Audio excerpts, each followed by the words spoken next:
মানুষ কতটা জঘন্য খারাপ হলে এই কাজটা করতে পারে। একটা বাচ্চাকে মাটির তলে পুঁতে রেখে গেছে, বাচ্চাটি কান্না করতেছে।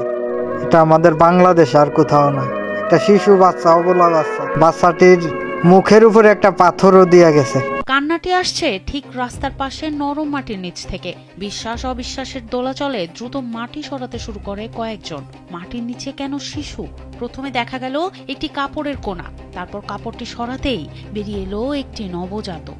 আরো হৃদয় বিদারক দৃশ্য, শিশুটির বুকের ওপর চাপা দেওয়া হয়েছিল একটি ইট।